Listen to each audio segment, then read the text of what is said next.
Metode penelitian yang digunakan adalah pengembangan pembacaan. Prosesnya meliputi identifikasi ketahanan sifat terkait konsep fungsi gelombang dan probabilitas konstruksi kuadrat, penyusunan modul yang lebih sederhana visual, validasi oleh ahli, serta uji coba terbatas untuk melihat kejelasan dan kebermanfaatannya. Adapun latar belakang konsep fungsi gelombang fisi dan probabilitas mutlak fisi kuadrat sering dianggap abstrak, sehingga metode ini dikembangkan untuk membantu mahasiswa memahami konsep secara lebih sederhana dan visual. Manfaat modul tersebut membantu meningkatkan pemahaman konsep abstrak, mendukung belajar mandiri, meningkatkan minat belajar, dan dapat menjadi bahan ajaran alternatif bagi dosen. Adapun tujuan pembelajarannya yaitu mahasiswa mampu menjelaskan konsep fungsi gelombang dan mutlak fisi kuadrat, menerapkannya pada cara sederhana, memahami bentuk visual fisi dan belajar fisika kuantum dengan induk sendiri. Kemudian landasan teori fungsi gelombang fisi menggambarkan keadaan kuantum dan mutlak fisi kuadrat menyatakan probabilitas keberadaan partikel. Pemahaman merupakan dasar gelombang fisik dan probabilitas sebagai fondasi perilaku partikel kuantum. Kemudian langkah-langkah pembelajaran yang pertama tujuan pendahuluan, dosen menjelaskan tujuan, mahasiswa membaca ringkasan modul dan menyiapkan bahan. Kemudian kegiatan inti yaitu mahasiswa mempelajari materi, melakukan aktivitas modul, menjawab data, menjawab pertanyaan, berdiskusi analisis, dan menarik kesimpulan. Terakhir kegiatan penelitiannya yaitu mahasiswa mengumpulkan informasi, melakukan refleksi, dan menyimpulkan balik serta pengembangan konsep dari dosen.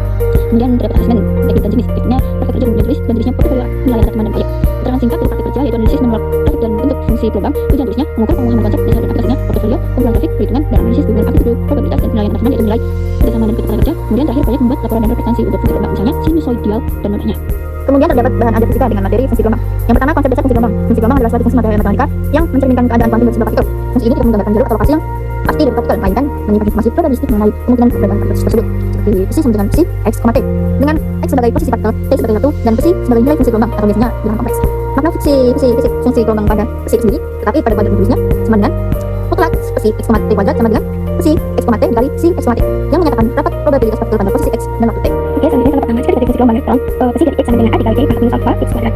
Maka untuk psi dari x dikuadratkan sama dengan a kuadrat dikali t pangkat minus 2 alpha x kuadrat. Untuk grafiknya menunjukkan puncak di x sama dengan 0 dan menunjukkan simetris kanan dan kiri. Artinya peluang terbesar menemukan elektron adalah di sekitar x sama dengan 0. Kedua, normalisasi fungsi gelombang. Karena partikel pasti berada di suatu tempat, maka jumlah partikel menemukan partikel di seluruh ruang harus sama dengan nilai 1. Ini disebut kondisi normalisasi yang ditulis sebagai integral dari minus hingga sampai plus hingga dari mutlak psi x, t kuadrat d min x sama dengan 1. Jika fungsi gelombang belum normalisasi, maka kita dapat menemukan konstanta AA agar persamaan ini terpenuhi. Contoh yang kedua ada integral dari minus hingga sampai plus hingga dari a mutlak kuadrat dikali t pangkat minus 2 alpha x kuadrat d min x sama dengan 1.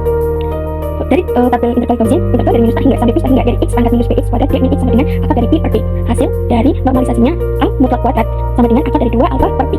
Jadi fungsi gelombang ternormalisasi yaitu psi dari x sama dengan 2 alpha per pi tutup kurung pangkat seperempat dikali pangkat minus alpha x kuadrat. Selanjutnya ada sebuah elektron memiliki panjang gelombang Kuipokyo lambda sama dengan 1 nm menunjukkan fungsi gelombangnya. Contoh yang pertama itu adakan sama dengan 6,28 kali 10 pangkat 9 meter pangkat minus 1. Sehingga fungsi gelombangnya dapat dituliskan psi x t sama dengan a dikali e pangkat i kali 6,28 kali 10 pangkat 9 x dikurangi omega t tutup kurung. Faktor a dan omega tergantung pada energi partikel. Yang keempat, hubungan dengan persamaan Schrödinger. Fungsi gelombang harus memenuhi persamaan Schrödinger untuk partikel dan satu dimensi.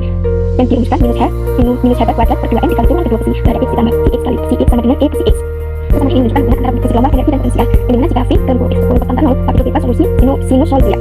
Kedua, jika vx berubah fungsi gelombang akan menghasilkan bentuk keseluruhan energi potensial. Contoh untuk partikel dalam konteks potensial dengan dinding tak tembus pada x sama dengan 0 dan x sama dengan 1, syarat batasnya adalah psi 0 sama dengan 0 dan psi pada x sama dengan 0. Maka solusinya adalah psi subtime dari x sama dengan akar dari 2 per l dikali sinus kurung n px per l tutup kurung.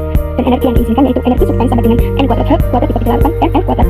Maka fisik yang energi hanya dapat bernilai tertentu. Fungsi gelombang terdiri dari di dalam kotak dan n menyatakan tingkat energi atau bilangan kuantum.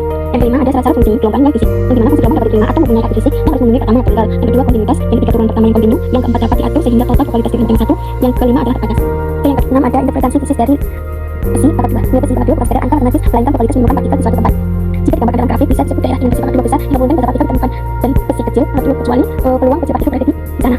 Yang ketujuh ada aplikasi konsep gelombang. Gelombang dalam mekanika kuantum digunakan untuk menjelaskan fenomena yang diterangkan dalam fisika klasik. Fungsi gelombang adalah frekuensi matematis dari agen kuantum partikel yang memberikan informasi probabilistik tentang posisi momentum dan energi partikel.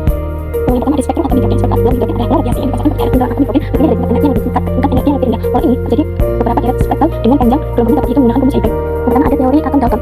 Dalton pertama kali memperkenalkan konsep atom sebagai partikel dasar yang tak terbagi. Kemudian selanjutnya mengungkapkan adanya partikel subatom atau elektron, proton, neutron sehingga menunjukkan berbagai model atom untuk menjelaskan struktur dan visualnya. Kedua ada teori atom Thomson, seorang fisikawan Inggris dari Ray Nobel adalah seorang pertama yang menunjukkan model atom. Ia melakukan model ini bahkan sebelum inti atom ditemukan. Dalam teorinya, Thomson menggambarkan atom seperti teori kismis dan pudding pong di mana elektron dapat merata dalam lingkup muatan positif mirip seperti kismis dan pudding natal. Teori atom tersebut menjelaskan bahwa atom memiliki inti kecil bermuatan positif yang mengelilingi elektron. Model ini kemudian diperbaiki oleh Born yang